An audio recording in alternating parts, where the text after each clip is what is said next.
Voilà, je voulais remettre un petit peu en mémoire toutes ces images. Cette chanson, c'est un hommage en fait au peuple égyptien parce qu'il faut vraiment surmonter la barrière psychologique de la peur pour pouvoir descendre dans la rue contre un régime qui a une armée. Voilà. Je vais d'abord commencer par les prémices de la révolution. C'est important de le rappeler parce que une révolution, ça ne surgit pas n'importe quand et n'importe comment. Il y a tout un contexte.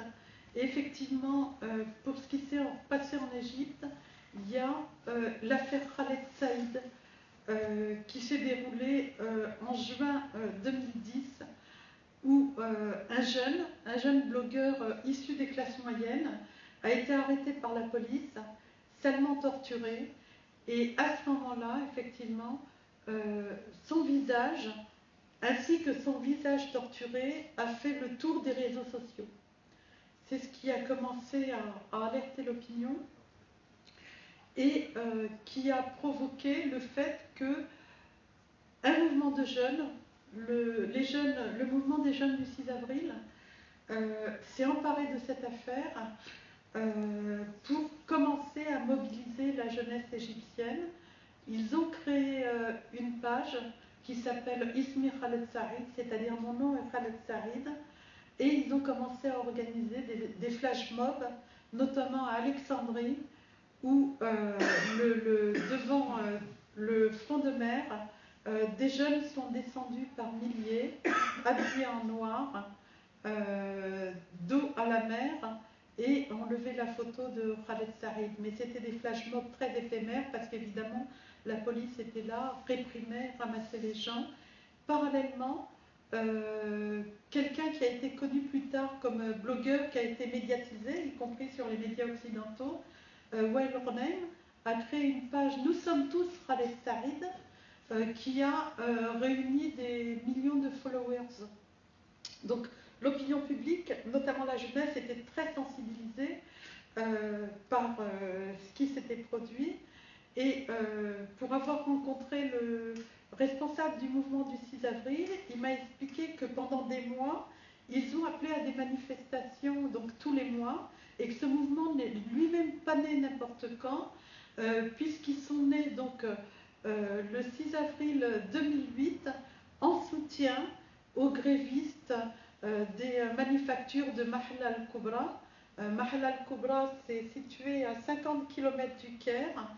C'est d'énormes filatures et il se trouve qu'à l'époque il y avait donc une grève très très dure qui a été fortement réprimée. Le 6 avril, l'armée a tiré sur les grévistes, sur les manifestants.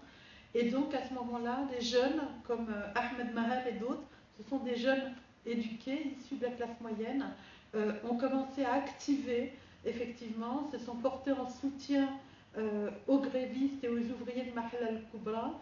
Et ils ont continué effectivement à mener des actions tout le long, d'autant qu'en 2010, on avait des élections législatives en décembre qui se sont avérées très frauduleuses en fait.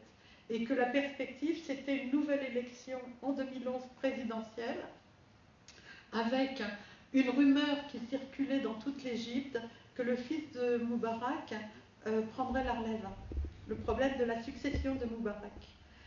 Gamel Moubarak, qui était connu comme un affairiste, qui avait été condamné pour des affaires frauduleuses en bourse. Donc il y avait tout un contexte. Le lendemain, donc le 2 février, on a une réaction des pro-Moubarak. Je pense que certains d'entre vous ont vu ces images ahurissantes à la télé, de convois de chameaux et de cavaliers juchés sur des chameaux et des chevaux qui assaillent la place, qui viennent. Ce jour-là, effectivement, 2 et 3 février, on a les anti-Moubarak qui décident d'attaquer les occupants de la place, et le problème, c'est que l'armée les laisse passer. Donc, à ce moment-là, les gens se demandent effectivement si l'armée est vraiment l'allié, puisqu'elle permet que des assaillants qui s'étaient regroupés dans différentes places du Caire aussi, puissent venir pour attaquer la place. Et oui, ça a été très violent puisqu'il y a eu des morts, et que ce jour-là, j'insiste là-dessus, si les supporters des clubs de foot, et notamment je pense au club de l'Ahli, du Caire, ainsi que la jeunesse des frères musulmans, n'avaient pas défendu la place, je suis convaincue que ça aurait mis un terme à tout. J'en suis convaincue. À ce moment-là, les gens se sont battus pour défendre la place. Il y a eu des morts, il y a eu des centaines de blessés. Et donc, le mythe de la révolution pacifique avait fait long feu. Même si les manifestants étaient à l'origine pacifiques, ils se sont mis effectivement en autodéfense et ça a été très très dur et très très difficile, d'autant qu'avec les assaillants, la police effectivement rentrait et on a eu des tirs de sniper sur les manifestants et des morts. La place tient. Donc le 11 février, Omar Suleiman, qui est le patron des services secrets égyptiens, et nommé vice-président, annonce que Moubarak décide de se retirer. Et donc là, on a l'allié général, effectivement, et on a les premiers départs des manifestants à ce moment-là. Parce que quelques jours après, le 14 février, le Conseil suprême des forces armées sort de l'ombre et déclare qu'il va assurer provisoirement la direction des affaires du pays pendant 6 mois. Donc les gens pensent qu'effectivement, ils ont gagné, et une grosse partie des manifestants quittent la place, et à ce moment-là, effectivement, les classes populaires restent. Bien sûr, le Conseil suprême des forces armées annonce qu'il suspend la Constitution et qu'il va indiquer un agenda électoral à venir pour assurer une transition démocratique. J'insiste là-dessus parce que ce qui m'a fort surpris à l'époque, en discutant notamment avec des hommes politiques qui se sont présentés au présidentiel, c'est que je les ai trouvés bien naïfs en fait, en pensant que la démocratie pouvait naître à l'abri des mitraillettes. Ça a été la première question que j'ai eue, en me disant, mais quand une armée assure une transition et qu'elle ne se retire pas, est-ce qu'on peut croire que c'est une transition démocratique? Donc ça, c'est l'objet finalement de ma deuxième grande question. Est-ce qu'il peut y avoir un bouleversement à l'abri de mitraillettes et avec une armée qui tient un pays? Voilà. Donc là, je vais passer à l'acte 2, où les classes populaires donc, décident de rester sur la place. Et à ce moment-là, on a des slogans plus en phase avec la question sociale, en fait, la justice sociale, qui est au cœur de tout phénomène révolutionnaire. Donc vraiment, on pose la question sociale. Et là, le grand slogan, c'est pain, liberté et justice sociale. On a des dizaines de manifestants qui restent sur la place Tahrir pour maintenir une pression sur un gouvernement de transition qui se met en place, avec des technocrates et surtout avec des ministres issus de l'Ancien Régime. On n'a pas de réel changement. Je pense notamment à quelqu'un qui est nommé, qui s'appelle Ahmed Shafik, qui était le dernier Premier ministre de Moubarak, par exemple. Avec aussi au ministère de l'Intérieur, toujours le même, Mohamed Ibrahim, qui était connu comme un ministre de l'Intérieur très dur, hein, très redouté, et puis évidemment un militaire au ministère de la Défense, en l'occurrence le maréchal Tantawi, qui lui dirige aussi le SCAF, donc Conseil suprême des forces armées.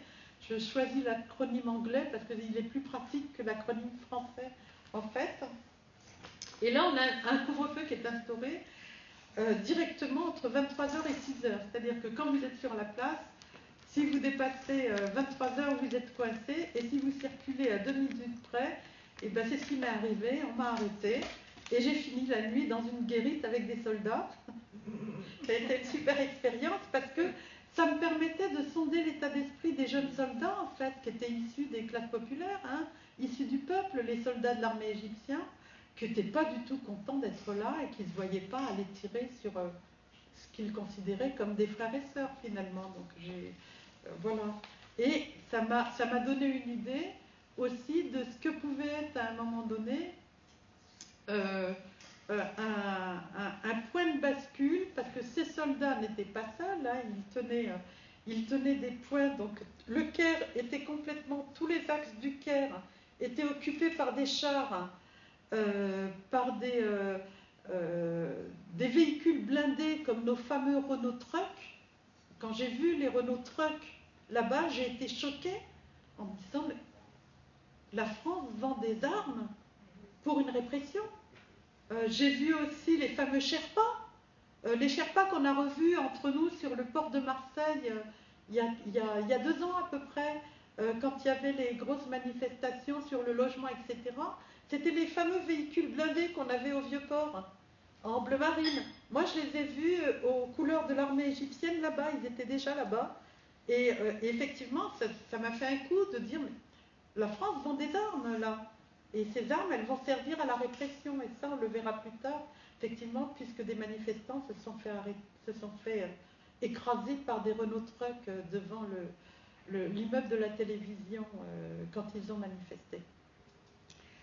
Et donc, on a des classes populaires donc, qui restent sur place, qui occupent les lieux. Et à ce moment-là, les manifestants demandent le départ des militaires. Très fortement. Mais là, ce sont les classes populaires. Ce qu'il faut dire, c'est que tous les vendredis, donc, on a toute la semaine des occupants, et le vendredi, donc, il y a les gens qui sont allés travailler pendant la semaine, viennent directement après la prière du vendredi. Toujours. Donc, on a un gonflement de tous les occupants de la place ce jour-là. Et ça, pendant des mois et des mois. Et le 8 mars, arrive la journée de la femme. Et là, les manifestations, donc les féministes, viennent sur la place pour discuter avec les gens. Et c'est la première tentative d'évacuation de la place que je vois. À la fin de la journée, l'armée se met en place et investit la place. Elle est accompagnée de tas de jeunes qui sont à ses côtés, qui crient toujours Sharb Jeish Yedwarda, c'est-à-dire peuple et armée main unie, mais qui sont là pour démanteler les tentes aux côtés de l'armée. Il se trouve que je me baladais autour de la place et que la place était régulièrement assaillie par d'autres jeunes de quartier qui étaient payés. Et j'ai assisté, moi j'ai été témoin de policiers dans un quartier près de Tahrir, Abdin, qui payaient des jeunes pour venir assaillir la place. Donc là, l'armée était accompagnée de jeunes et ils ont déguerpi la place à une allure en cassant, en frappant, etc. Mais ce jour-là, ils n'ont pas tiré. Ce jour-là, j'ai été arrêtée. Je me suis retrouvée dans une guérite devant le musée du Caire et j'ai vu arriver toutes les personnes arrêtées. Et les soldats, ils s'entraînaient déjà avec leur matraque électrique sur les chars. Et le lendemain, on a appris que des femmes arrêtées, des jeunes filles arrêtées avaient subi des tests de virginité et qui, dans le musée du Caire, au sous-sol, et qui avait eu effectivement des personnes, des jeunes manifestants torturés au musée du Caire. Ça a été terrible. Premier coup de semonce sur la population, où avec des méthodes très dures, notamment les certificats de virginité qui sont symboliquement, des tests de virginité qui sont symboliquement un viol, on signifie à ce moment-là à la population que si les femmes descendent dans la rue, elles pourraient se faire violer. Il y a eu des viols ensuite sur la place. Ça s'est produit. Il y a eu des agressions de jeunes femmes qui ont été violées. Il y a eu notamment, ça a été relayé après parce que la journaliste de France 24 a failli aussi se faire violer. Il y a eu l'utilisation de cette arme pour effectivement faire peur aux gens en disant si vos filles descendent sur la place, elles vont se faire violer, clair et net. Et les premiers cas de torture qu'on a relevés à ce moment-là, où des jeunes nous montraient effectivement les traces qu'ils avaient sur le corps des matraques électriques. Mais de la part des militaires, pas de la police. Pas que de la police, de la part des militaires. Et donc, petit à petit, on se rend compte que, à la fois, il y a une population qui continue à manifester, mais qu'en même temps, des groupes indépendants, notamment une coordination de révolutionnaires, entre guillemets, qui comprend à la fois les jeunes du 6 avril, des gens de Kifaya, des libéraux et des frères musulmans, est en discussion avec le Conseil suprême des forces armées pendant ce temps. Pendant que le peuple manifeste, effectivement, d'autres sont en discussion avec le SCAF pour organiser la transition démocratique, entre guillemets. Et là, je comprends ce que c'est que la lutte des classes, tout simplement. J'ai compris que selon le positionnement de classe qu'on avait, on n'avait pas forcément les mêmes intérêts. Et que ceux qui discutent, effectivement, qui vont participer au procès de transition démocratique, n'ont pas forcément les mêmes intérêts que le Chad, la masse, le peuple, qui est resté sur la place Tahrir. Et qui, lui, va commencer à être réprimé. Donc, l'armée, à ce moment-là, au mois de mars, donc le SCAF donne un calendrier, organise un référendum sur la Constitution pour le 19 mars. Et de quoi il s'agit? C'est très simple.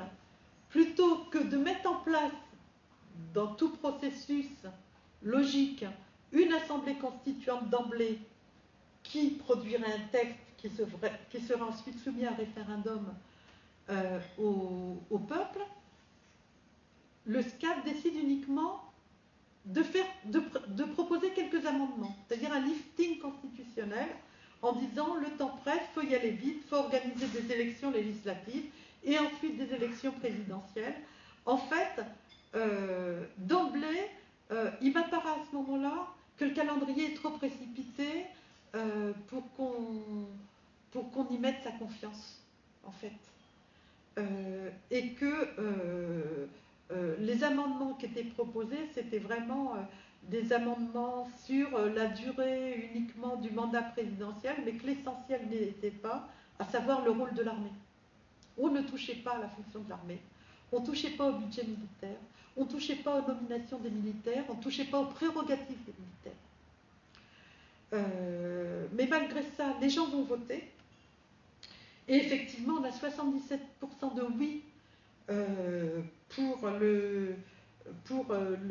ces amendements de la Constitution, avec un taux de participation très important, puisque quand même 41% du corps électoral, ce qui est quand même important en Égypte, compte tenu du fait que dans ces pays-là, en général, on a une espèce de vote censitaire. La population, la populace, entre guillemets, est souvent écartée des votes. Et on a en gros un corps électoral d'à peu près 20 millions de personnes qui va voter en Égypte, pour 80 millions de personnes. Hein, on enlève une grosse partie, les enfants, on enlève la moitié de la population. Donc disons, on a 20 millions sur 40-50 millions qui étaient en âge de voter.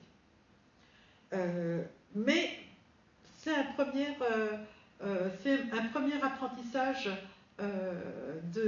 démocratique qui fait qu'on a pour la première fois, disons, des élections qui ne sont pas fraudées. Cette bataille électorale, elle a dispersé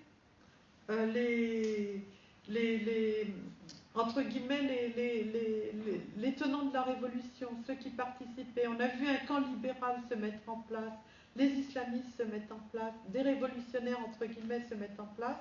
Donc il y avait une partie qui allait pour les élections et pour le référendum.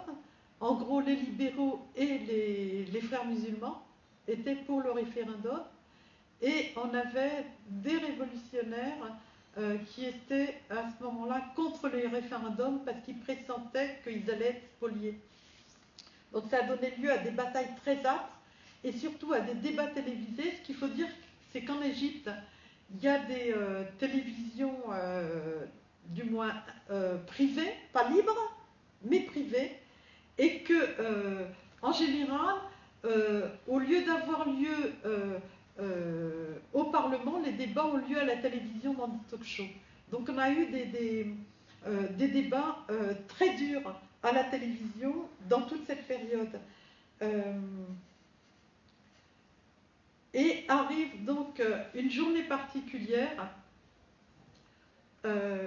puisque au fil du temps, donc, on a un deal avec le SCAF pour aller à des élections législatives.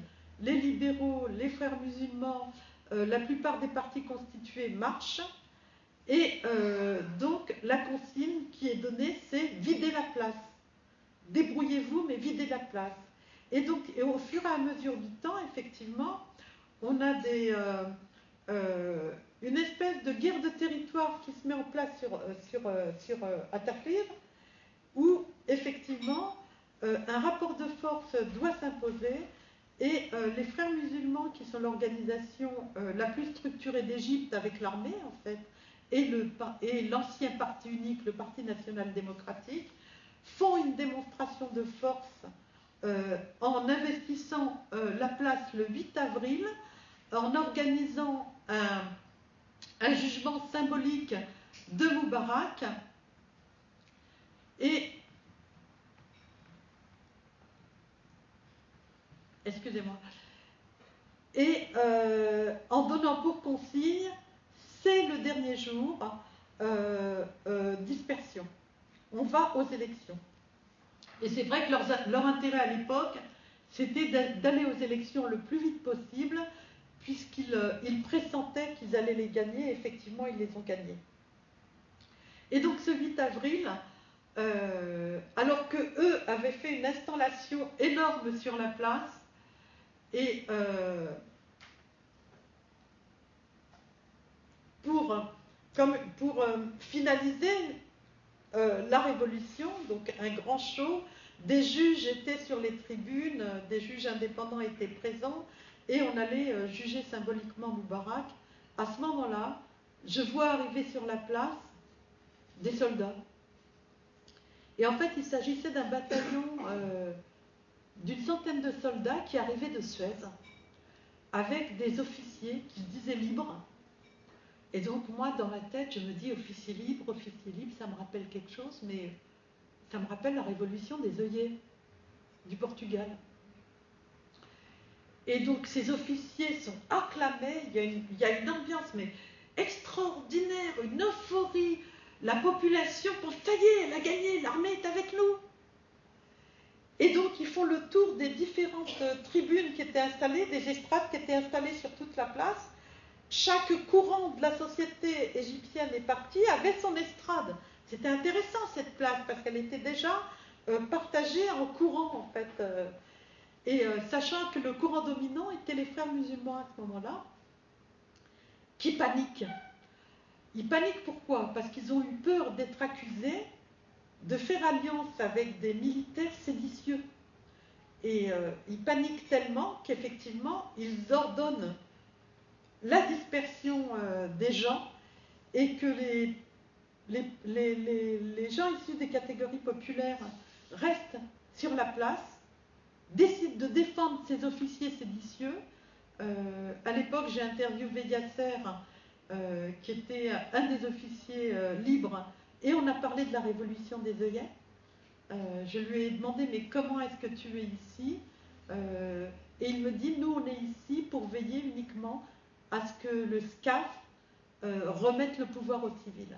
Donc on était vraiment dans la dynamique de la révolution des œillets. C'était extraordinaire. Sauf qu'à ce moment-là, effectivement, l'armée investit la place. Et je vous montre ce document parce qu'effectivement, il a été passé complètement, cet épisode a été passé complètement inaperçu pour la bonne raison que la plupart des médias internationaux étaient absents. En fait, ils étaient partis après la destitution de Moubarak et qu'on était très peu de journalistes à être sur place. Et là, l'armée tire sur la foule, massivement, bien sûr, il y a des morts, pour tenter de s'emparer des officiers injurieux.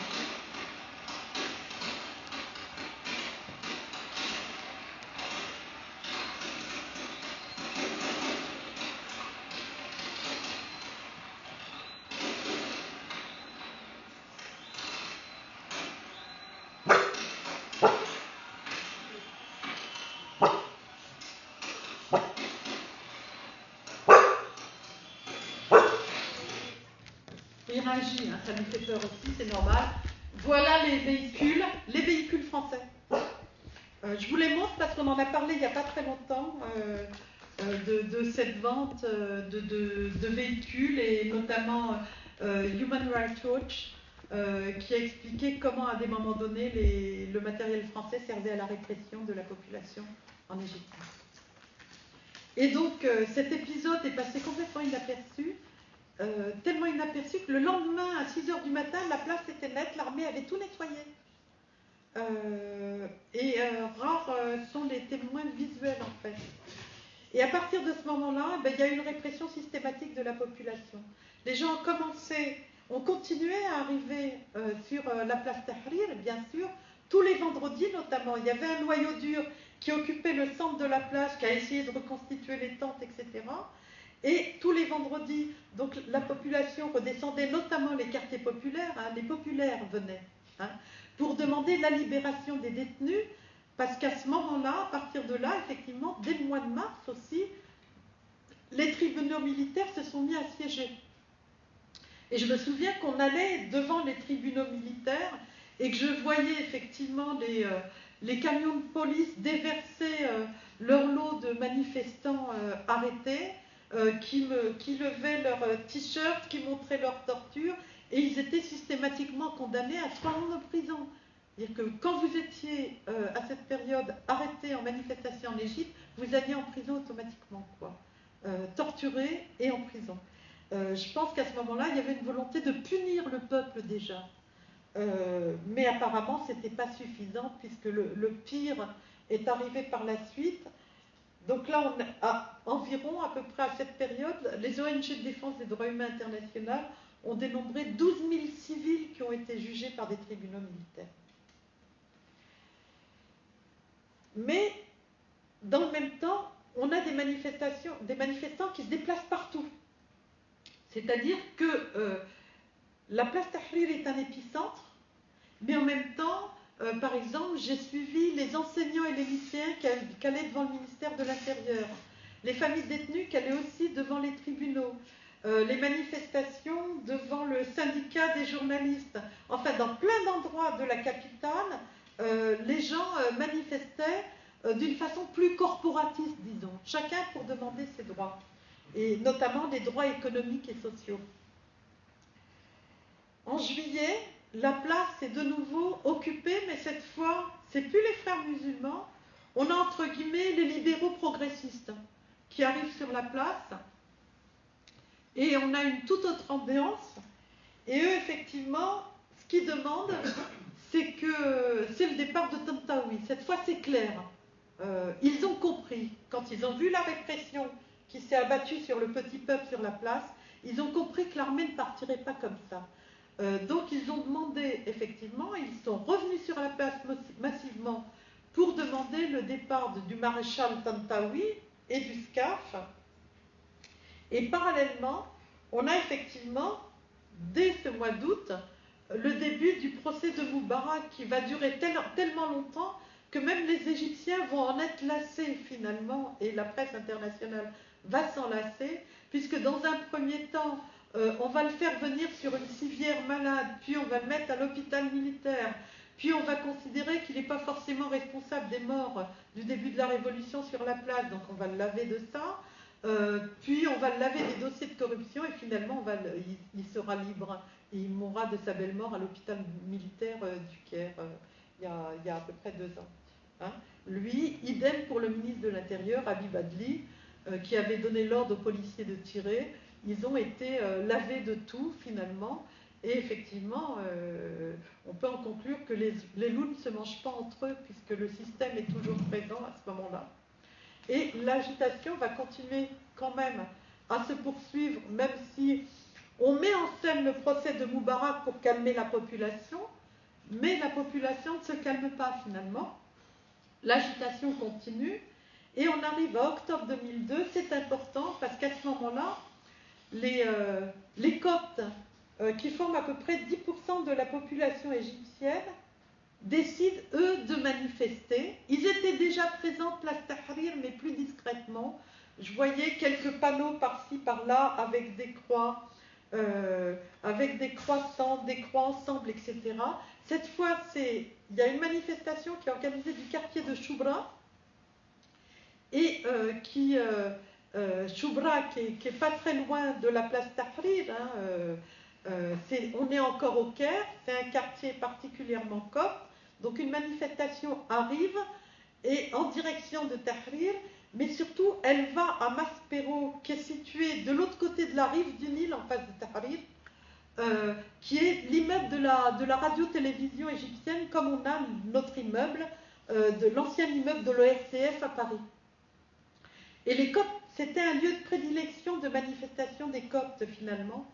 Et quand ils arrivent ce jour-là, donc devant Maspero, l'armée tire, l'armée les réprime, l'armée les écrase, mais les écrase au sens propre du terme, puisque c'est devant Maspero que des Renault Trucks ont écrasé des manifestants, vraiment.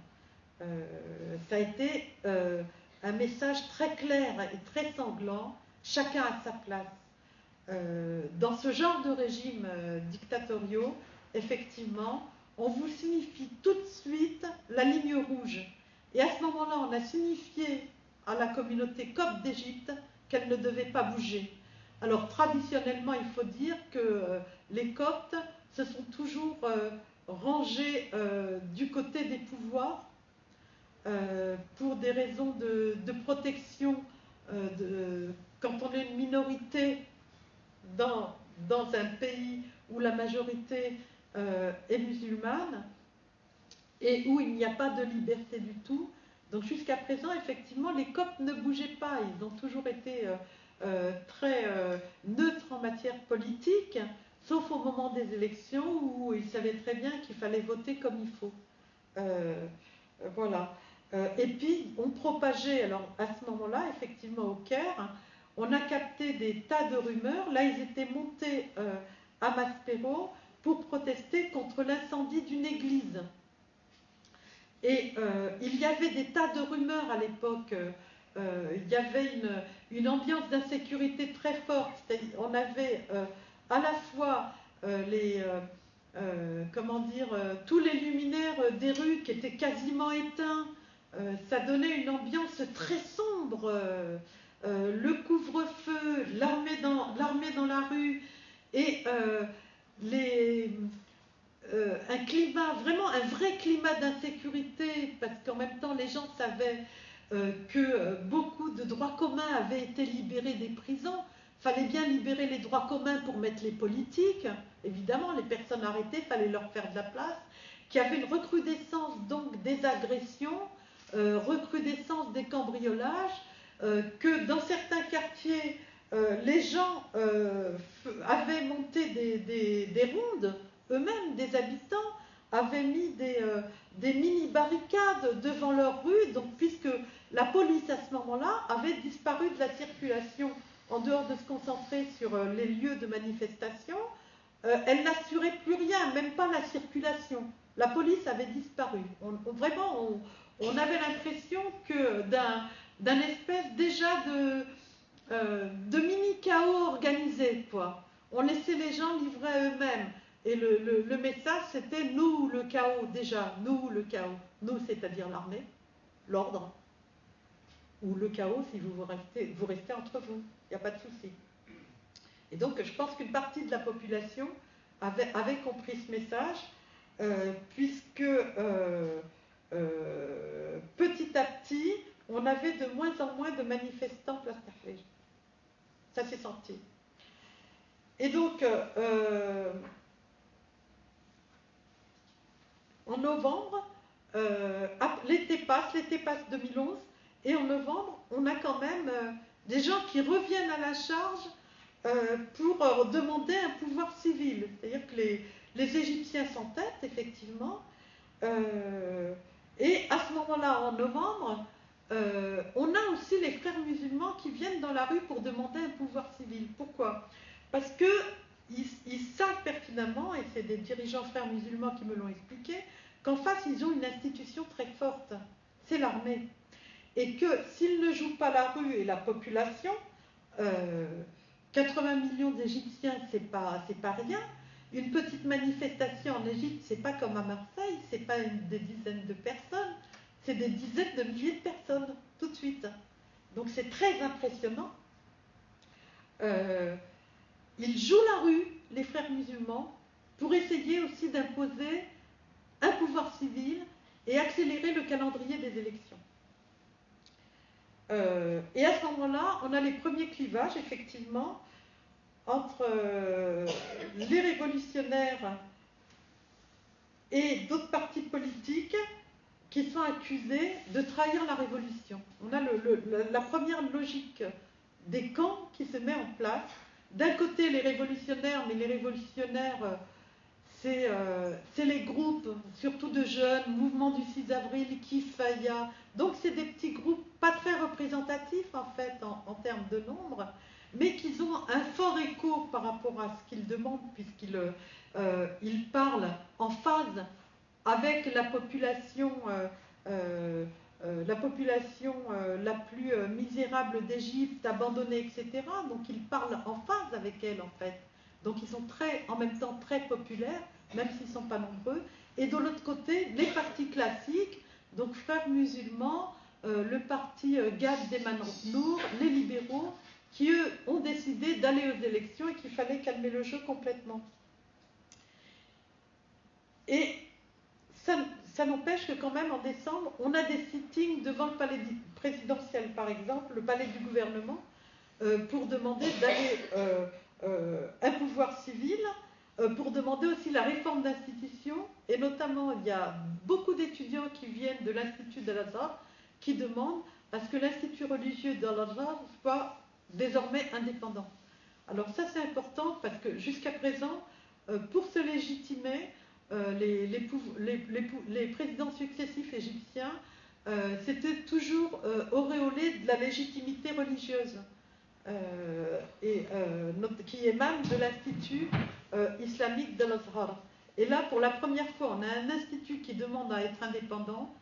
Et donc, en décembre, le 19 décembre, il y a un ouléma, un théologien d'Al-Azhar, qui est tué devant le palais du gouvernement. C'est un sniper qui l'a tué. Il l'a visé volontairement.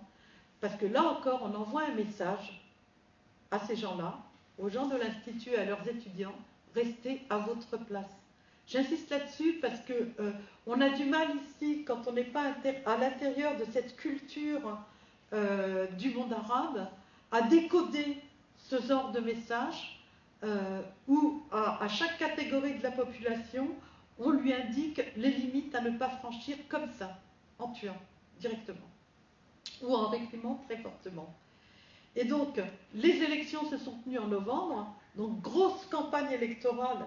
Et à ce moment-là, j'ai suivi la campagne des frères musulmans pour savoir où ils en étaient, quelle popularité ils avaient, etc. Et donc, en novembre, les élections ont lieu. Et en janvier, c'est-à-dire plus d'un mois et demi après, on donne le résultat.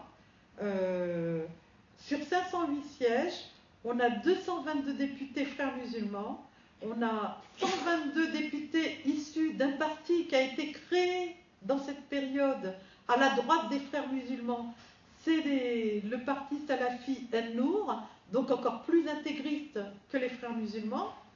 Et on a derrière l'ancien parti, en troisième parti, le parti Wafd, qui arrive avec quand même 39 députés, et puis après des miettes pour le reste. Donc effectivement, ça crée un grand mécontentement de l'opposition libérale et de gauche qui se rendent compte qu'ils ne sont pas populaires finalement, puisqu'au niveau électoral, il n'y a pas de rendu.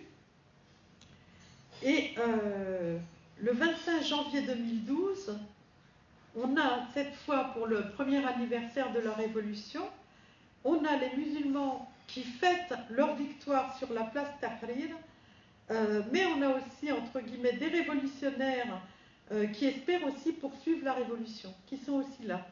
Mais on a petit à petit un clivage qui se met en place et qui va s'aggraver avec le temps, notamment quand le président Morsi sera élu.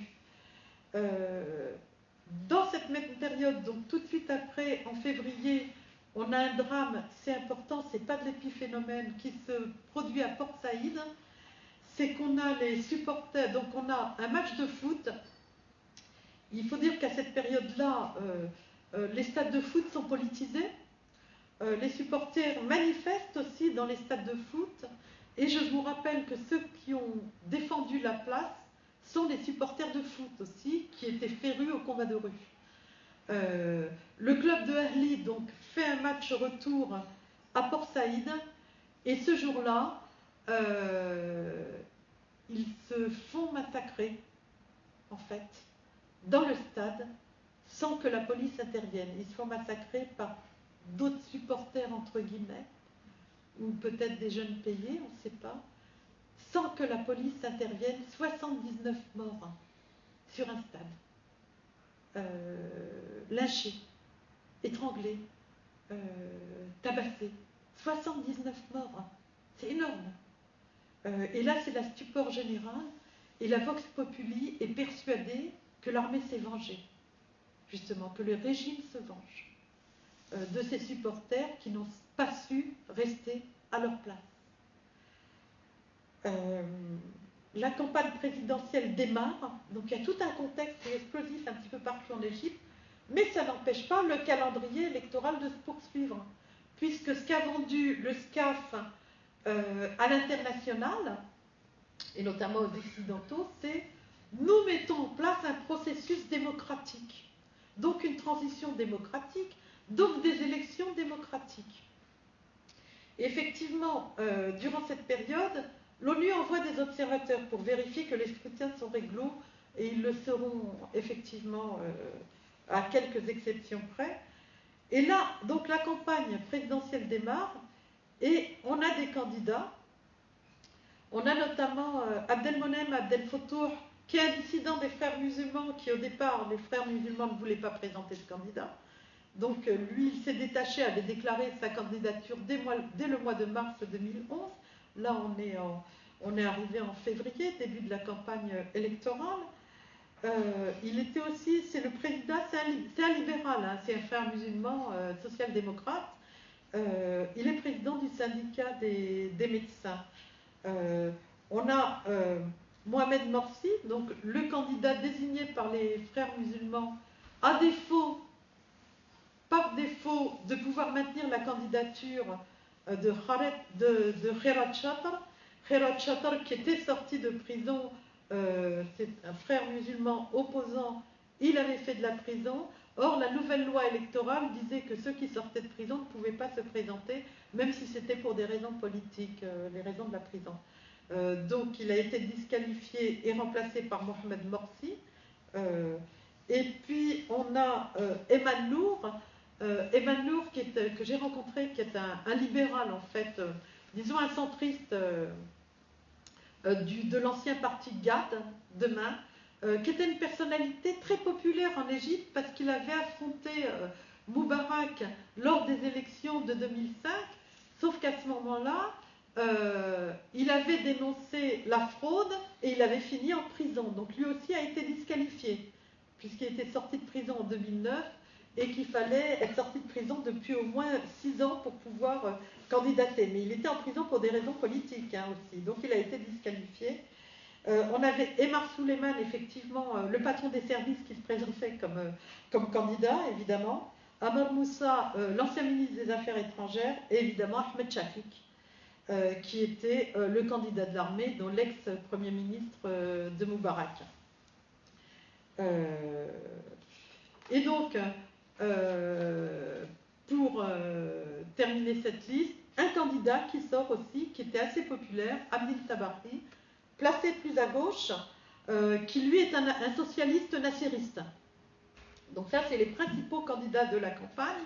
Et au final, on va avoir un second tour entre Mohamed Morsi, le candidat des frères musulmans, soutenu donc par une partie aussi des libéraux, hein, et soutenu aussi par des révolutionnaires, et en face de lui, donc le candidat du régime, Ahmed Shafik.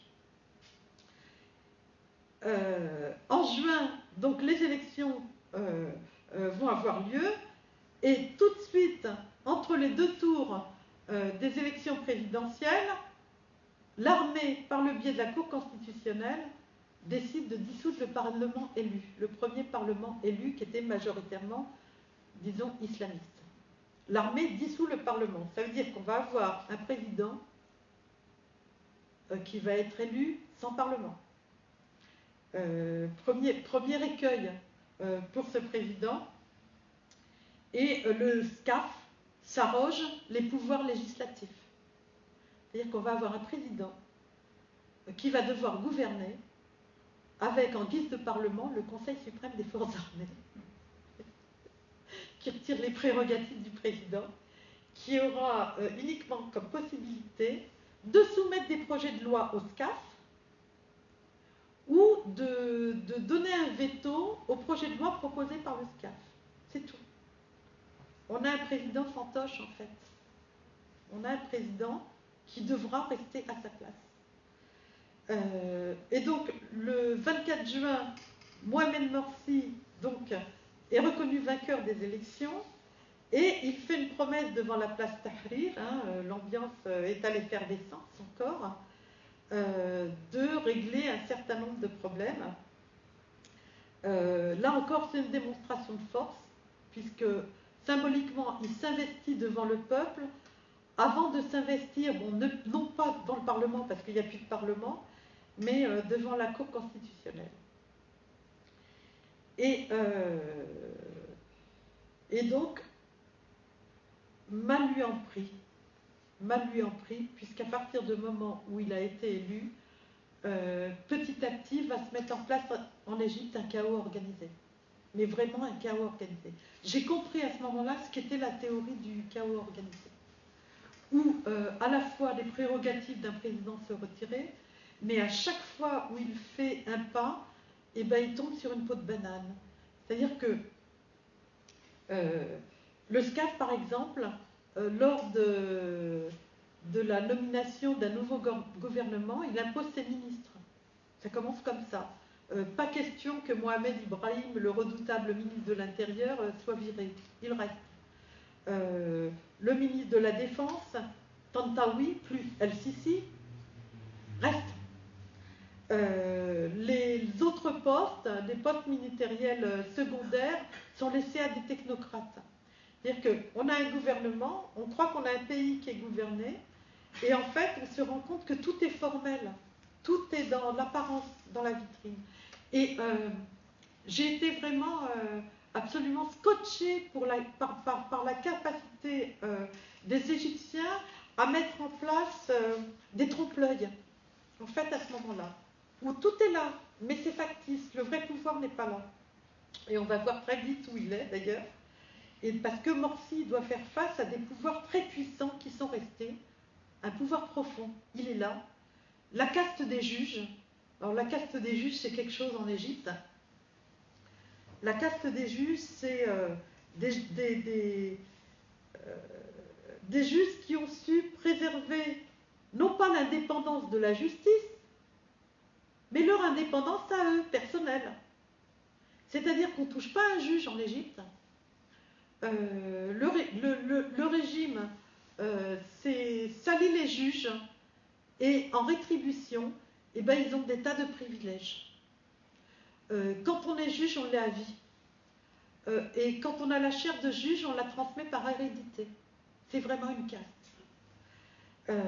Donc Morsi va s'en rendre compte très vite parce que c'est eux qui tiennent la haute cour administrative et la cour constitutionnelle. Donc dès qu'il fait un faux pas, on lui annule ses lois. C'est clair, le SCAF passe par les juges pour annuler les projets de loi de Morsi.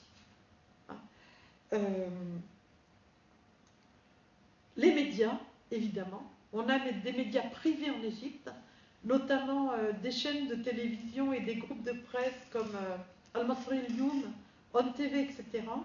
Des médias qui appartiennent à des manias. Quand je dis des manias, c'est des mecs ultra milliardaires, comme Naguib Sawiris, par exemple, fortement anti-islamiste primaire, qui a créé, lui, son propre parti aussi, le Parti des Égyptiens libres, qui, lui, va agir effectivement en sous-main à travers ses médias pour mener des campagnes très dures contre le nouveau président. C'est vraiment du Morsi bashing, quoi, mais perpétuel, dans les talk-shows, partout. C'est en boucle. Le moindre déplacement, le moindre geste, tout est interprété en Égypte. Et c'est comme une mise en condition de la population, lui et d'autres médias libres, hein, sans compter les médias d'État. Alors là, c'est pire, puisque dans les médias d'État, on va retrouver les rumeurs les plus sombres. Morsi a vendu le pétrole aux Gazaouis, Morsi est prêt à vendre le canal de Suez aux étrangers. Et ce qu'il faut se dire, c'est qu'on est tout le temps perpétuel dans une ambiance de comploïte. Moi, comment dire, moi en tant que journaliste sur place, d'abord je disais pas que j'étais, je ne clamais pas sur les toits que j'étais journaliste, hein, attention, hein, parce que journaliste, ça veut dire espion. Donc j'étais fondue dans la masse en fait. Je vivais là-bas, j'ai loué un appartement, je vivais comme une Égyptienne. Je faisais mon boulot effectivement le plus discrètement possible. Discrète par rapport aux services de sécurité et par rapport aux services secrets, évidemment, puisque évidemment les journalistes étrangers sont toujours dans la ligne de mire. Discrète par rapport au travail de témoignage en matière de droits humains, parce qu'il fallait que les infos parviennent à Genève. Mais effectivement, tout en sachant qu'il y avait toujours ce risque d'être arrêtée comme espionne. Ça, c'est clair. C'est une permanente à l'époque du monde arabe, malheureusement. Voilà.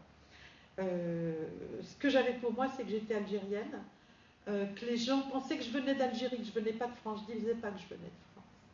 Je venais d'Algérie. Donc j'avais ça pour moi, la culture, la langue, etc. Donc Morsi doit faire face à des pouvoirs très très puissants et une opposition libérale et un petit peu de gauche qui est assez minoritaire, hein, mais qui va jouer en fait cette opposition en refusant systématiquement la main tendue de Morsi, par exemple, pour former le premier gouvernement, refuser de discuter avec ce président pour notamment la mise en place d'une constituante, en fait une commission qui va être chargée de rédiger une nouvelle constitution. Là, on va avoir des âpres batailles et à ce moment-là, cette opposition à Morsi qui demande au SCAF d'intervenir. Je pense que c'est une erreur énorme, énorme, que des gens qui se prétendent comme faisant partie de l'opposition à l'ancien régime et libre à eux d'être opposants aux frères musulmans, logique hein, que la démocratie se fasse, à ce moment-là, quand ils sont indifférents avec un président, de demander aux militaires d'intervenir. Je pense que c'est ce qui a vraiment plongé l'Égypte dans la suite.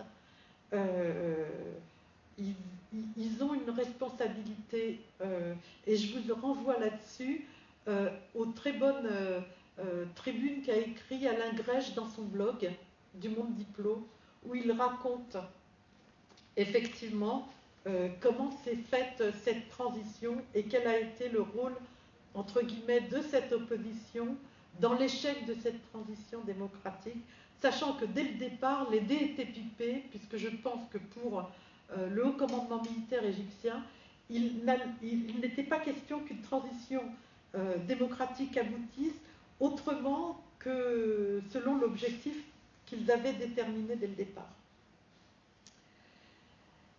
Alors, dans ce contexte assez explosif, on a Morsi.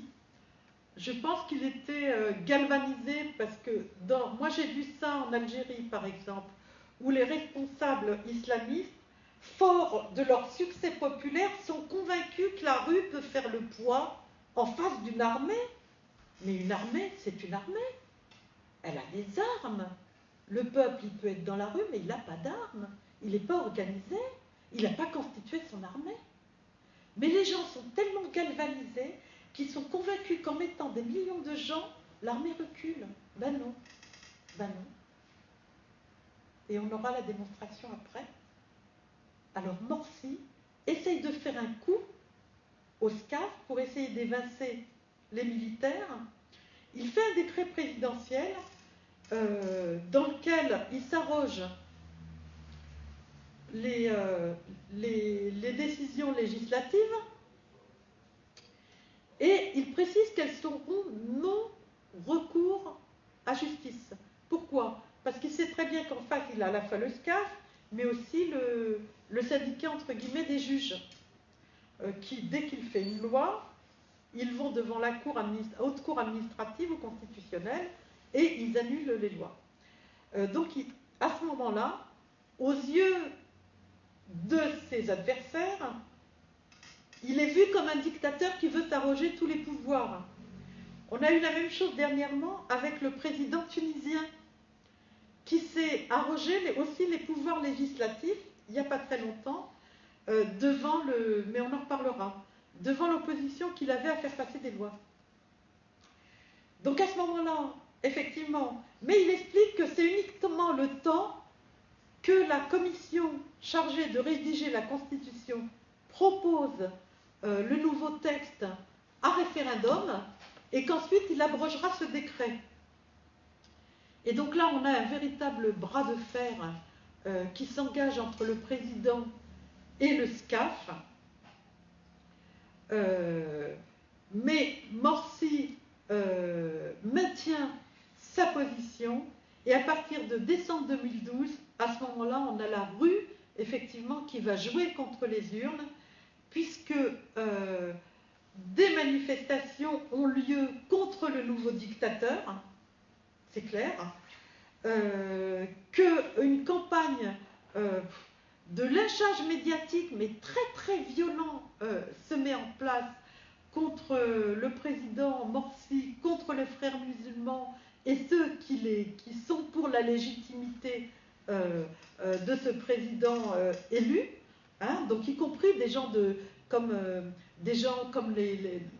du mouvement des 6 avril, etc. Ils sont lynchés aussi. Ce n'est pas uniquement les frères musulmans qui vont se faire lyncher. Il y a aussi des personnalités indépendantes comme ça, Ahmed Maher par exemple, qui à l'époque est complètement lynché et sera même arrêté. On a donc toute cette campagne atteint son paroxysme au 4 et 5 décembre, où on a des manifestants qui campent devant le palais présidentiel pour déjà demander la démission de Morsi. Dès le mois de décembre, on a ça. Et dans ces manifestants, évidemment, on a la police qui est là, mais la police en civil qui agit hein, en soutien aux manifestants. À ce moment-là, on a des heurts, des affrontements entre pro-Morsi et anti-Morsi. On a 200 morts, hein, quand même. C'est très violent, les affrontements en Égypte. Et une police toujours aux abonnés absents. Police qui n'intervient pas dans les heurts. Par contre, à l'époque, donc j'étais en Égypte, et il se trouve que je connaissais, donc j'avais tout un réseau de gens qui me racontaient et qui me disaient qu'ils avaient eu la visite de policiers en civil qui leur proposaient de l'argent, des armes, etc. Des gens qui étaient issus des courants, entre guillemets, révolutionnaires trotskistes ou des syndicalistes. Donc on a un pouvoir profond qui agit en fait. C'est ça le problème. Un pouvoir qui est là très puissant, avec la police, les militaires et les services. Hein, notamment les services de sécurité intérieure.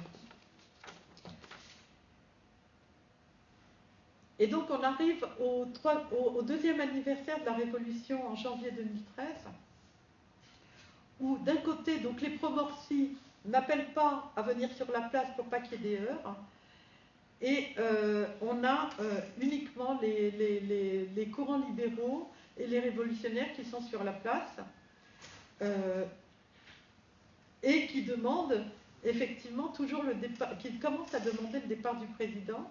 À ce moment-là, on a l'Institut islamique d'Al-Azhar qui joue les médiateurs, et on a une rencontre entre le président Morsi et effectivement des personnalités issues des courants libéraux comme Mohamed El Baradei, par exemple. Je ne sais pas si vous savez qui il est, mais il a été directeur de l'Agence internationale de l'énergie atomique qui avait qui avait fait une inspection en Irak pour vérifier s'il y avait des stocks d'armes atomiques ou pas, et qui avait conclu que non. Et il a été prix Nobel de la paix en 2005, quand il y a eu la révolution en Égypte.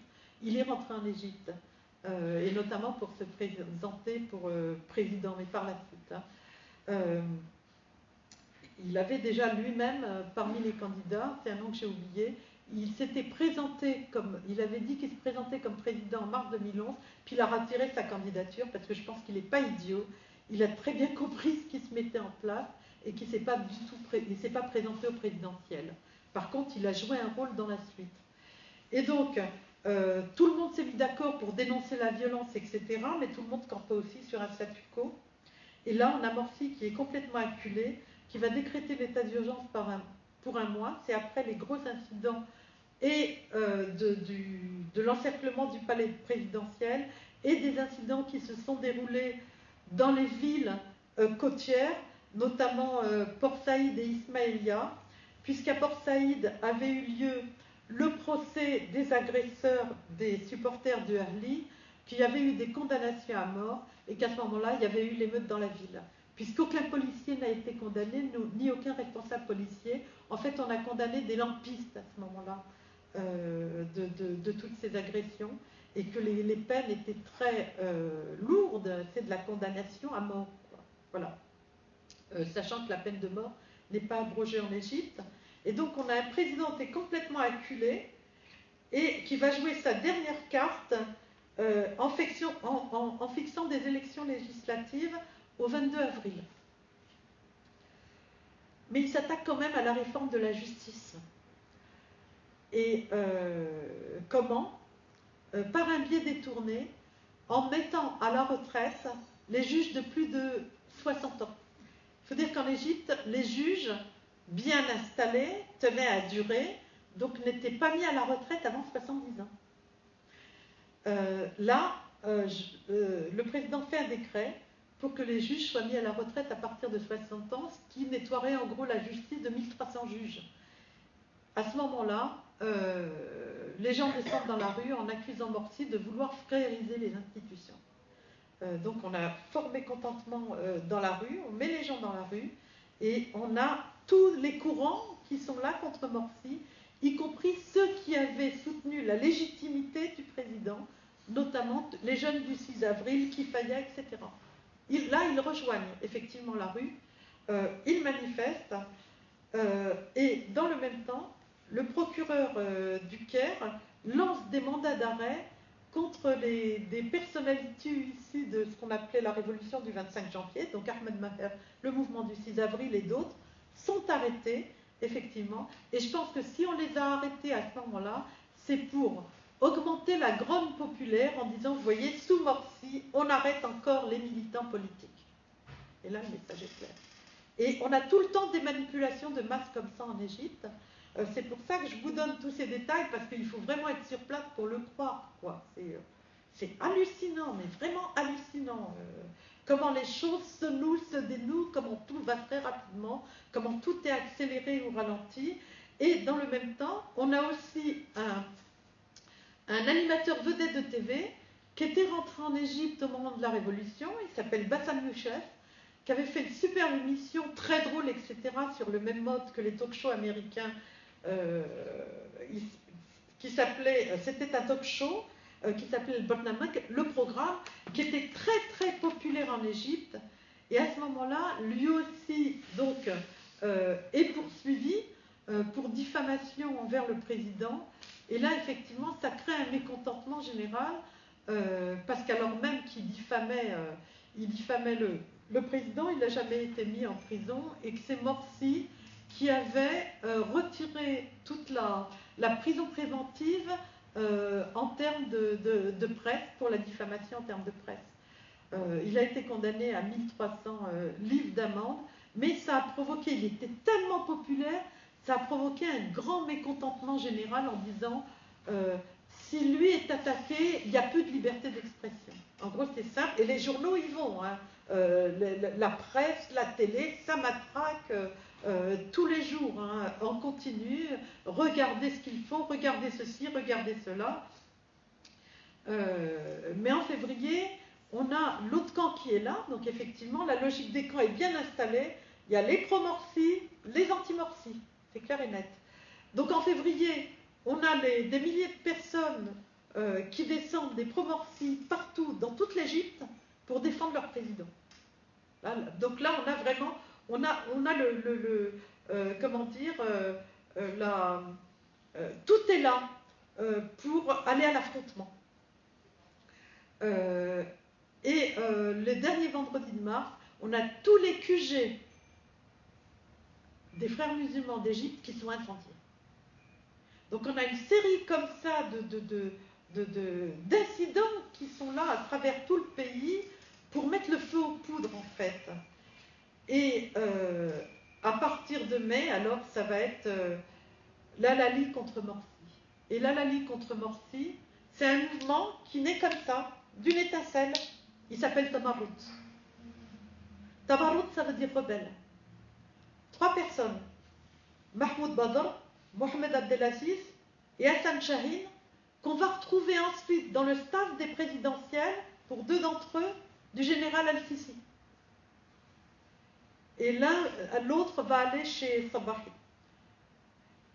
Et ces gens-là ont une idée superbe, effectivement, ces jeunes-là, qui étaient quasiment inconnus, hein, c'est de faire circuler une pétition qui dit « Parce que la sécurité n'est pas revenue, que les démunis sont toujours ignorés, que l'économie s'est effondrée, que la dignité est toujours absente pour moi et mon pays, qu'il faut voir, c'est qu'en Égypte, comme en Algérie, on a un nationalisme ombrageux, mais puissance 10, quoi.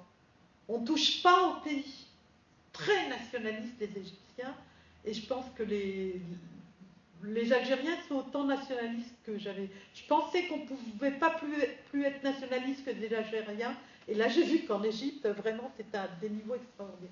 Mon pays, donc, nous ne voulons plus de toi. Toi, c'est le président. Et donc, cette pétition va remporter très vite un succès, évidemment. Pourquoi? Parce que c'est la crise. Parce qu'il y a pénurie d'essence. Parce qu'il y a des coupures d'électricité, il y a des coupures d'eau. Rien ne marche, la circulation ne va pas. Il faut faire des chaînes interminables pour certains produits, des chaînes interminables pour pouvoir circuler pour l'essence. Et que la réalité, c'est que d'énormes moyens sont fournis aussi à cette campagne par des manias du BTP, comme Mamdouh Hamza, et par le mania de Télécom, dont j'ai parlé, Naguib Sawiris, qui avait créé lui son propre parti. Donc il donne à ces jeunes, il met à disposition dans tout le pays les bureaux de son parti, et Mamdouh Hamza va financer complètement la pétition, le papier, l'impression, les badges, les banderoles, enfin.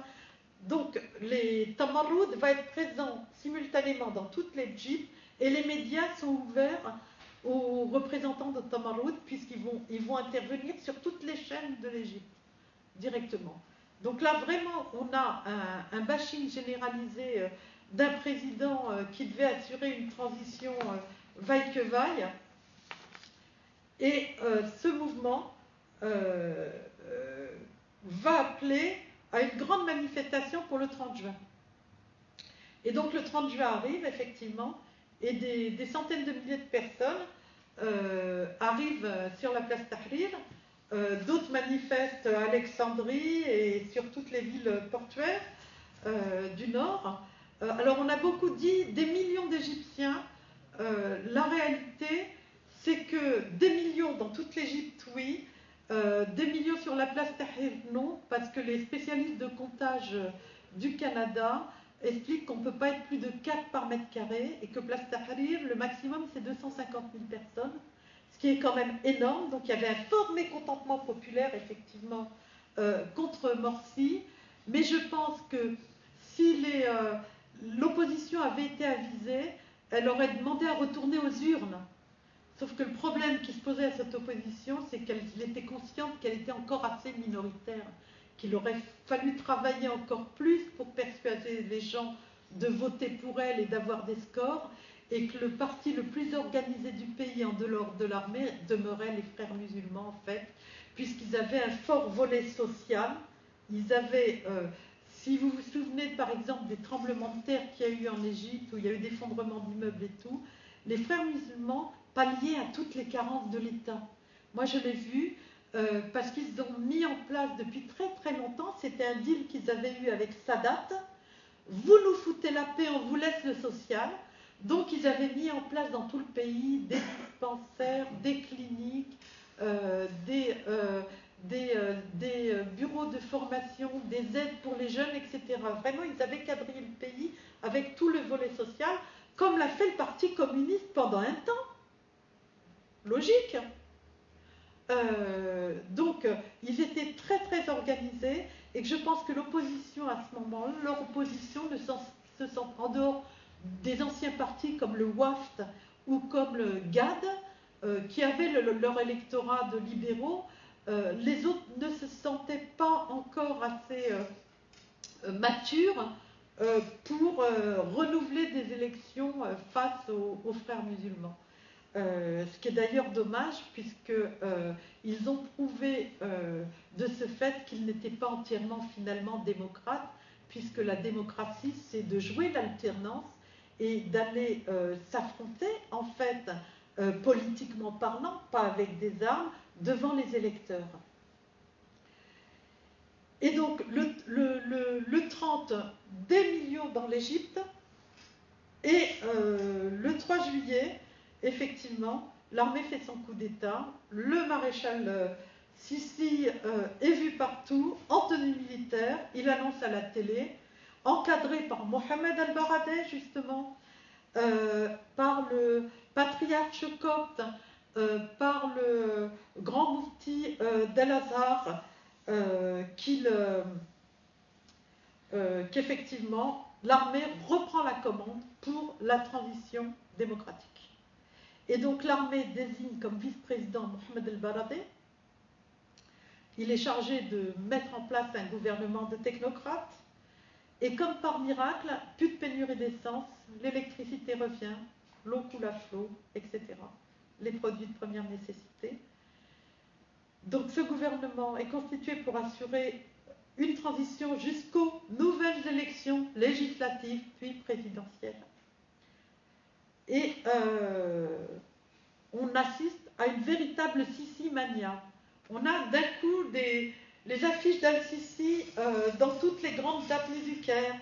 On vend des gâteaux à l'effigie d'Al-Sisi. On a des présentatrices à la télé en treillis qui à la gloire d'Al-Sisi, etc. C'est vraiment une grosse Sisi-mania qui se met en place. Et sauf qu'il y a un problème de taille. C'est que les frères musulmans ne lâchent pas prise. Ils appellent leur soutien à manifester dans les rues, et effectivement, on a des millions d'Égyptiens qui se mobilisent et qui manifestent à ce moment-là dans toute l'Égypte, pas seulement au Caire.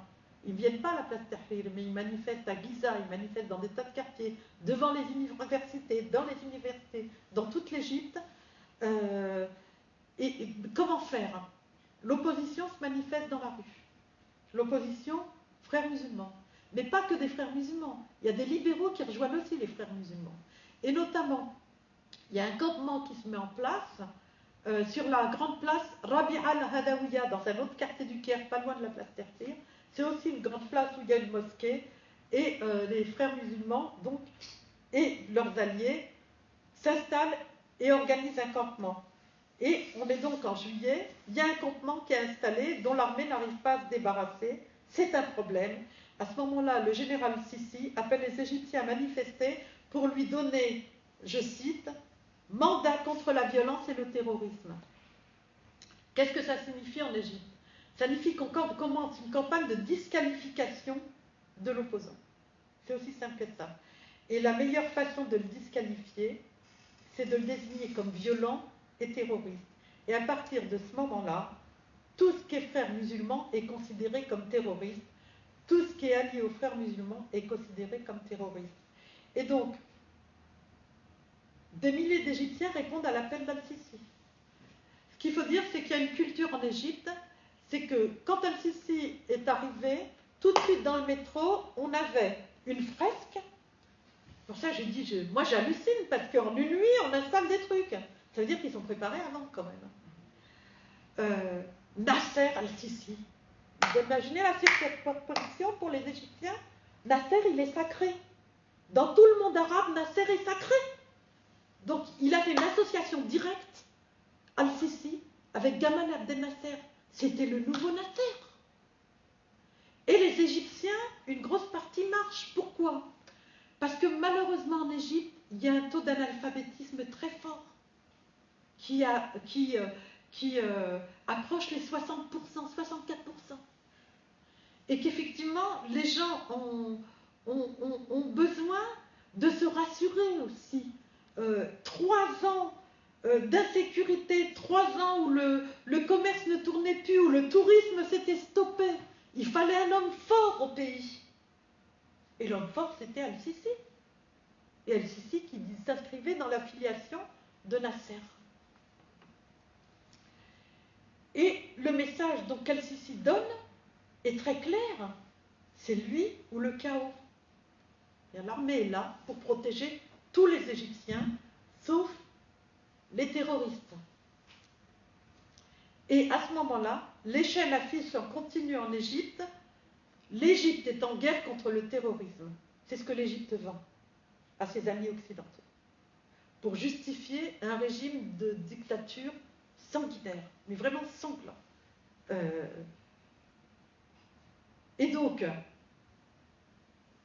le 14 août au matin, on a un massacre de sidération. J'appelle ça un massacre de sidération. C'est le massacre de Rabi'a al-Adawiya et de la place Nahda au Caire. Il faut frapper les esprits pour les dissuader de protester. Et là, je vous renvoie au très bon rapport qui a été fait par Human Rights Watch qui parle de crimes contre l'humanité. C'est-à-dire que sciemment, l'armée, aidée des forces de police, a investi une place sans aucune sommation, a écrasé avec ses bulldozers des protestataires, des occupants, a tiré. Et ce jour-là, d'après Human Rights Watch, on a 1200 morts en 12 heures. C'est énorme.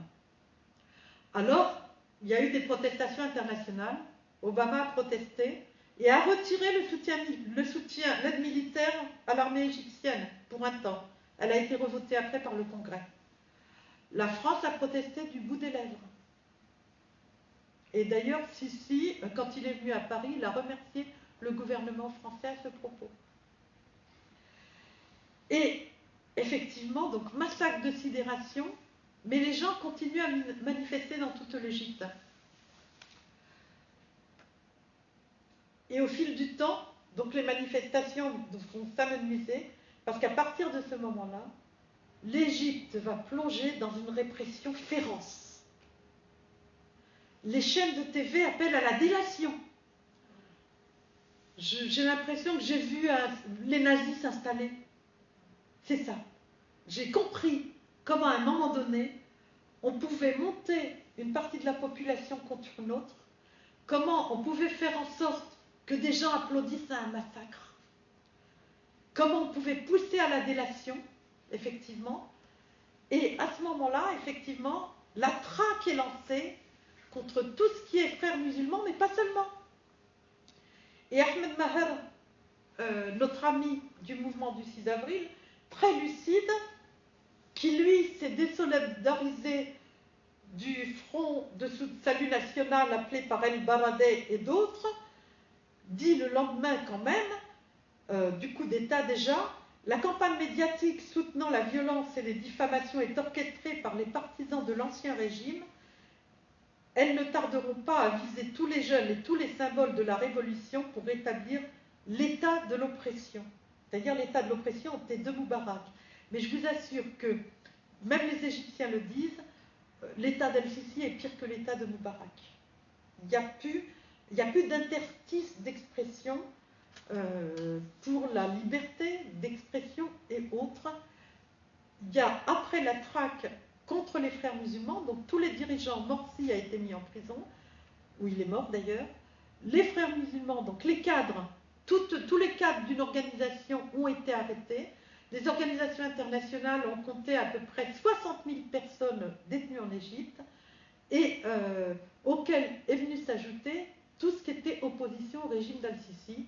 Donc les gens du mouvement du 6 avril, Kifaya, d'autres, et surtout un phénomène auquel j'avais assisté en Algérie, qui s'est installé en Égypte, dès ces années-là, c'est les disparitions forcées. C'est-à-dire que, comme en Argentine hier, pour tenir une société afin qu'elle ne bouge pas, le remède qui a été trouvé par ces régimes de dictature, c'est la disparition forcée. Les gens ont commencé à disparaître, mais par dizaines, par centaines, etc. Et quand je suis retournée en Égypte en 2016, je suis retournée sur une mission de disparition forcée, justement. Il se trouve que j'avais eu l'expérience des disparitions forcées en Algérie. J'avais accompagné les familles de disparus d'Algériens en montant des ateliers au Maroc. Et qu'en 2016, je suis retournée en Égypte pour monter des ateliers disparition forcée auprès des familles de disparus qui avaient commencé à manifester. Donc leur apprendre tout, quoi, comment communiquer, etc., se protéger, les procédures, signaler les disparitions aux commissions des droits de l'homme de l'ONU, enfin tout un travail de fourmi à faire auprès d'elles, parce qu'effectivement, ça atteignait un degré, sauf qu'en Algérie, en Égypte, contrairement à l'Algérie, le fait qu'on ait réagi tout de suite par rapport aux disparitions forcées a fait que les gens ne disparaissaient pas définitivement, c'est-à-dire qu'on les tuait dans un coin et qu'on les mettait dans une fosse commune. C'est ce qui s'est passé en Algérie. En Algérie, on a trouvé des charniers, on va en trouver encore par rapport aux disparus. C'est que les Égyptiens avaient la chance de réapparaître en prison. D'où le programme d'Al-Sisi de construire 11 prisons supplémentaires. Ils disparaissaient 15 jours, 2 semaines, 2 mois, et ils étaient évidemment salement torturés, mais torturés pas uniquement pour avoir des aveux, il fallait les punir. Il faut qu'ils se souviennent. On ne bouge pas. Et ensuite jetés en prison dans des conditions horribles, puisqu'il faut savoir qu'une cellule en prison, il n'y a pas de cellules, c'est pas des cellules individuelles, on les met par 60 dans 40 mètres carrés, quoi. Avec très peu de vivres, avec quasiment pas de droit de visite, etc., etc. Et donc toute la société à ce moment-là, c'est ce que m'a raconté mon ami qui dirige une ONG de défense des droits humains égyptienne, qui m'a dit à ce moment-là, on est occupé, on nous occupe à la libération des détenus politiques.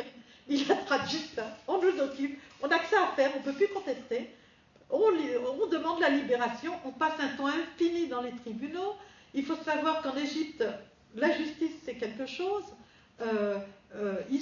Les personnes arrêtées sont déférées devant le procureur, qui prolonge la détention préventive, qui est prolongée au bout de 15 jours, qui est prolongée au bout de 15 jours, qui est prolongée pour 45 jours, et qui finalement atteint les 2 ans et plus. Et puis certains, ceux qui ont de la chance, sont libérés, et les autres continuent. Donc effectivement, on a actuellement plus de 60 000 détenus politiques en Égypte, majoritairement frères musulmans, mais pas seulement. Et on a une impasse totale quant à la suite de l'avenir de la société égyptienne pour le moment, puisqu'on a un terrible retour finalement à la case départ qui s'explique par le fait que le régime n'a jamais changé. On a exactement la même chose qu'en Algérie. Il se trouve que j'ai suivi l'Algérie pendant très longtemps, c'est mon pays d'origine, que j'étais en Algérie pendant les émeutes d'octobre 88, donc en Égypte c'était le 2e soulèvement populaire auquel j'assistais, et que le processus qui s'est mis en place en Algérie, notamment la suspension des élections, là on a suspendu un président mais pas des élections, après avoir démis Chadli. En Algérie on démet Chadli Benjedid, on fait manifester l'opposition et l'armée intervient, suspend le processus électoral. Là, on a à peu près le même phénomène, comme s'il y avait un copier-coller, mais avec en Algérie, on est plus frontal en fait. Hein. En Égypte, on arrondit les angles, on fait très attention aux apparences, on fait un conditionnement, et on arrive à ses fins, puisque Al-Sisi tient l'Égypte actuellement d'une main de fer en fait. Voilà. Je vais essayer de vous projeter quelques photos maintenant, mais je pense que j'ai été trop bavarde, que j'aurais voulu vous laisser du temps pour parler un peu.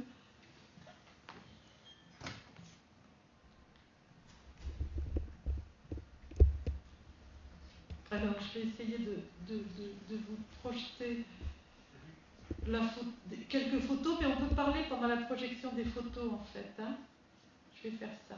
Je vais vous projeter l'expo Martillac.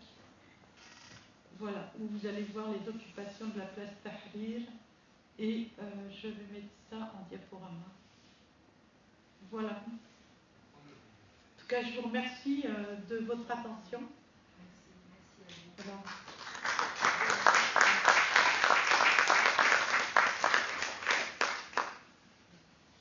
Tu nous as dit que les cavaliers sur les chameaux étaient des anti.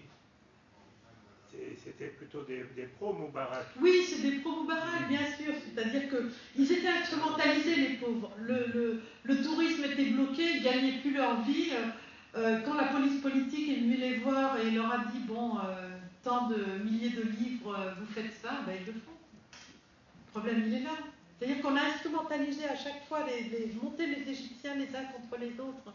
Et ça, c'est ce qui m'a fait le plus peur, en fait, en Égypte. Comment, à un moment donné, comme en Algérie d'ailleurs, quand il y a eu la purge anti-islamiste, puisqu'en Algérie, on a eu ce qu'on appelle dans les années 90 un politicide, un vrai politicide.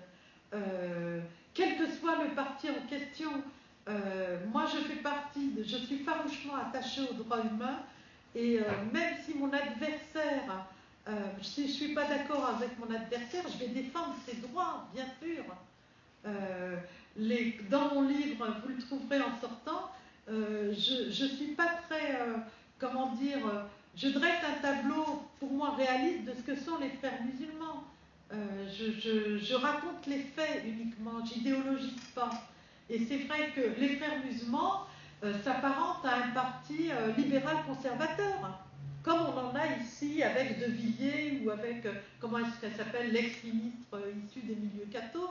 C'est ça un frère musulman, mais c'est aussi leur droit de constituer leur parti politique et de s'exprimer dans une démocratie. Le problème, c'est que malheureusement en Égypte comme en Algérie ailleurs, la culture démocratique n'est pas encore vraiment là, en fait, puisqu'on est dans des sociétés très militarisées.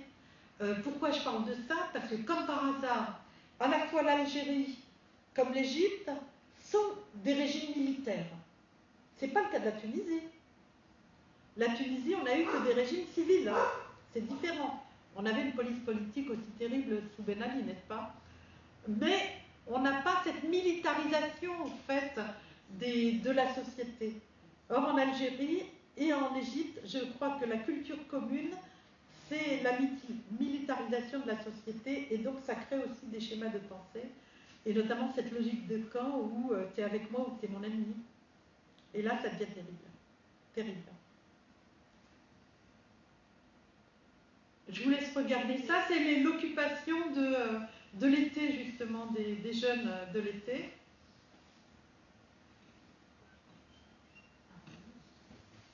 Où il y avait énormément de monde encore pendant l'été 2011 qui manifestait. Et là, c'est l'occupation devant le palais, le palais du gouvernement, en fait. Où il y a les gens viennent et passent avec leurs panneaux et s'expriment et réclament. Et déjà, on demandait à ce que le pouvoir civil soit installé rapidement à l'époque. Oui. À la base, c'est un pays nationaliste. Hyper nationaliste, bien sûr. Donc, il est difficile de comprendre qu'il puisse être. Pardon. Il est difficile de comprendre qu'il soit manipulé à ce point et qu'il accepte, bien sûr. Ils en meurent. Beaucoup sont morts. Bien sûr. Mais ils sont dans la souffrance en permanence, ces gens, depuis des dizaines d'années. Oui. Et comment peuvent-ils, par quel biais pourraient-ils se rebeller sans qu'il y ait cette armée? Oui, c'est ça la grande question. Oui, parce que tout à fait. Le problème, c'est quand moi, j'étais avec des groupes de comités populaires là. Où notamment j'ai connu quelqu'un qui s'appelait Wael Ali, qui était un ancien directeur d'agence, qui avait quitté son agence à Hurghada, d'agence de tourisme, et était venu organiser les jeunes sur la place. Bon, lui, il savait organiser les groupes, il n'y a pas de souci. Il a été très vite repéré par les services, évidemment, la police politique était là, et a considéré que c'était quelqu'un de dangereux qui travaillait en relation avec l'étranger, toujours, le complot venu de l'étranger. Et donc il a été après l'épisode des officiers libres arrêtés, on l'a accusé d'avoir fait venir, il aurait été fort d'avoir fait venir un escadron quand même, de Suez. Donc on lui a monté un dossier en fait de toutes pièces parce qu'il fallait donner un exemple au peuple, et notamment c'était un cadre finalement de la société civile. Comment dissuader les autres de bouger? Et donc il a risqué la peine de mort. On s'est démené effectivement pour le mettre sous parapluie, donc droits humains, l'ONU, etc. Et casser cette logique qui faisait qu'il était considéré comme traître et présenté comme traître à la télé, etc. Et je me souviens qu'à ce moment-là, j'étais allée voir le juge en disant « Le complot venu de l'étranger, c'est moi. Alors mettez-moi en prison ». parce qu'il fallait casser cette logique qui était dans son dossier. Alors effectivement, c'est risqué, bien sûr, mais moi je venais après tout de l'étranger, j'étais de nationalité française, j'escomptais bien que s'il m'arrivait quoi que ce soit, la France me réclamerait, d'accord, mais qu'il fallait tenter à un moment donné, casser cette logique dans laquelle on me mettait un cadre de la société civile, finalement, pour faire peur à tout le monde, la peine de mort. J'ai vu des familles de condamnés à mort, ça j'en ai pas parlé, c'est toute une période après le coup d'État où on a condamné, où on a fait des procès de masse et on a condamné à mort les gens, 500 condamnations à mort dans un procès. Des gens accusés à tort, les premiers condamnés à mort durant l'année 2016, du moins qui ont été exécutés, l'Égypte exécute ces condamnations. Moi j'ai connu les familles, j'en parle avec émotion parce que j'ai rencontré les familles de ces condamnés à mort qui me racontaient qui étaient les leurs. Ils étaient punis, on a puni le peuple égyptien. Tout comme à un moment donné, on a puni le peuple algérien en le terrorisant, en manipulant la violence, en tuant des gens à Ben Talha et ailleurs. Avec des alibis. Et avec toujours des alibis, bien sûr. Toujours la lutte contre le terrorisme. Voilà. Toujours des... Tout le temps. Oui. Et c'est terrible, terrible. Effectivement, la grande question que je vous pose, c'est comment venir à bout d'un régime militaire qui possède un pays. La lutte armée ou non-violence, qu'est-ce qu'on fait? C'est bien le problème, je pense. Il y a eux et il y a l'extérieur aussi au pays. Exactement, les soutiens. Moi, je considère que, de par le fait que la France ait fermé les yeux depuis Hollande, puisque j'étais en Égypte, quand Hollande est venu vendre ses mirages, j'ai assisté à la conférence de Hollande et j'ai eu honte devant mes amis égyptiens qui me disaient « mais la France paye des droits de l'homme ». Et je leur disais ben, « c'est le business, malheureusement ». Malheureusement, l'argent, toujours. L'argent qui fait que nos gouvernants ferment les yeux. Oui, mademoiselle? Non. C'est effrayant de savoir, de voir que ce peuple vit dans cette souffrance depuis des années. Bien sûr. Et jusqu'à quand? C'est là le problème. On rejoint votre question. Oui, mademoiselle. Oui, j'ai un élément par rapport à votre question, et puis moi aussi j'ai une question après. Par rapport à votre question, pour ce qui est de mon domaine de compétence, qui est l'immigration et l'Union européenne, je sais que l'Égypte... Vous pouvez articuler, s'il vous plaît Pour votre question, pour ce qui est du soutien extérieur que reçoit un régime comme le régime égyptien et qui lui permet de prospérer autant malgré les actions qu'il commet, s'agissant des pays européens et notamment de la France, un des déterminants, c'est que l'Égypte est un des premiers partenaires de l'Union européenne s'agissant de gérer les migrations à destination de l'Union européenne. C'est l'un des aspects, oui, avec avec les armes. Oui, c'est ça. L'achat d'armes. Et dans des rapports encore récents européens, l'Égypte est vraiment félicitée et encensée, et Al-Sisi même nommément, comme le pays et le gouvernement qui empêche le plus de personnes d'essayer d'emprunter les routes de Méditerranée, les routes migratoires de Méditerranée pour venir. Et il y a vraiment l'Égypte n'est pas le seul État avec lequel il y a ce genre de deal. Mais exactement, la Libye c'est aussi le cas, mais la Libye n'est pas aussi efficace que l'Égypte, et l'Égypte est jugée plus efficace même que la Turquie. Oui, mais c'est ce que l'Égypte a vendu à l'Europe. Tout à fait. Exactement. On vous retient les migrants, et puis on vous achète vos armes. Tout à fait. Et la perversité du maréchal Al-Sisi, ça a été de dire, mais si c'est pas la France, c'est l'Allemagne. Si c'est pas l'Allemagne, c'est l'Italie. Je peux acheter où je veux. Je vais en Russie. Je vais en Chine. Il sait jouer de ça. Il joue des rivalités. Et il sait que, par exemple, les Français avaient besoin de vendre leur Mirage. Ça a été le premier contrat Mirage, l'Égypte. Les Rafales, pas les Mirages, excusez-moi. Les premiers contrats Rafale, effectivement, j'ai beaucoup écrit là-dessus Et j'ai expliqué dans mes papiers comment les rafales avaient coulé les droits humains à chaque visite, finalement.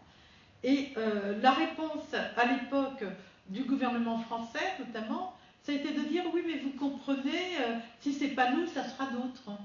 Alors, pour habiller un petit peu leur forfaiture, j'appelle ça une forfaiture, ils acceptaient que les organisations de défense des droits humains, notamment Amnesty International, leur donnent une liste de 15 malheureux à faire libérer, et à chaque visite, ils présentaient la liste des 15 malheureux à El-Sisi, mais El-Sisi, mais il s'en fout complètement.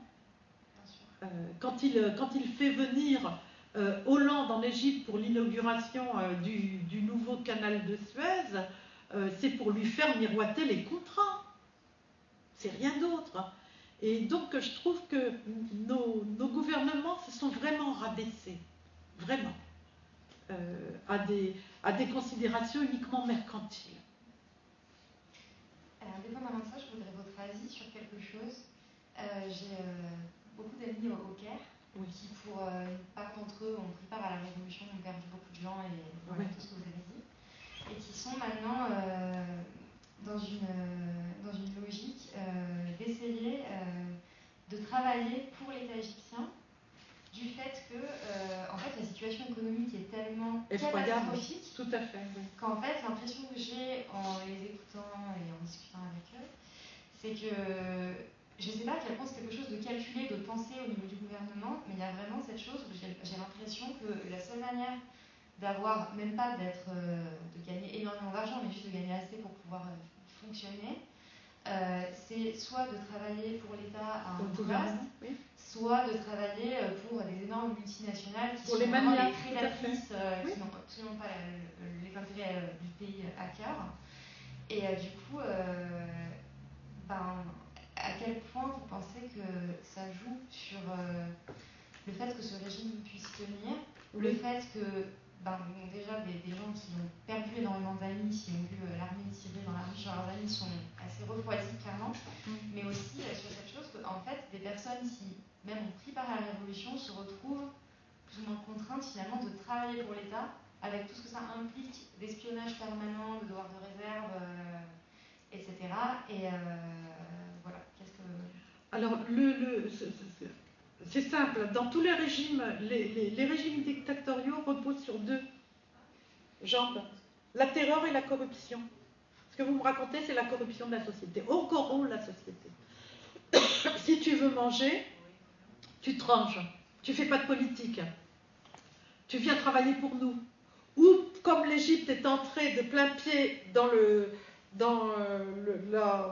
libéralisme global, elle avait commencé depuis sa date, mais elle a accéléré, puisque, comme par miracle, le FMI a fini par donner les crédits, Al-Sisi a trouvé de l'argent en Arabie Saoudite, des sociétés nationales ont été privatisées.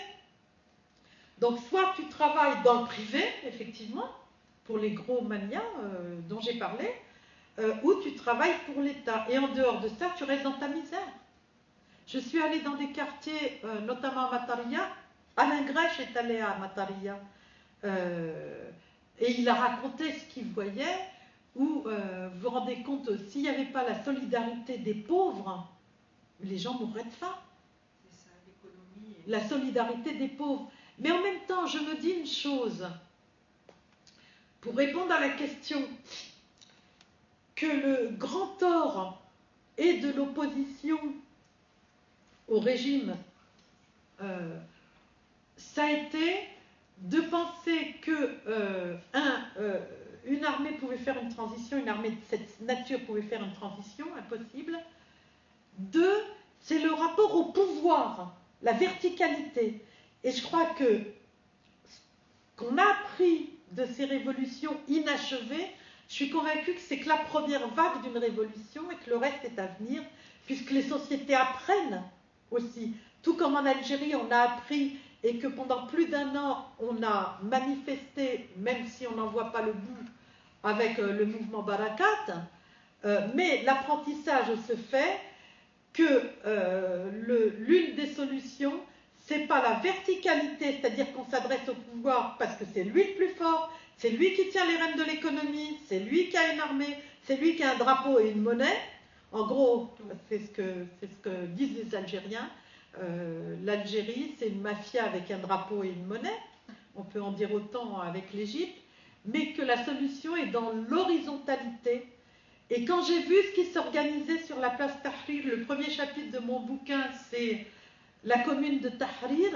Quand j'ai vu la capacité de la population à s'organiser pour tenir un siège, longtemps, la solidarité qui était là. Quand je suis allée à Matariya aussi, où j'ai vu comment les classes populaires s'organisaient pour ne pas crever de faim, tout simplement, hein, c'est aussi simple que ça.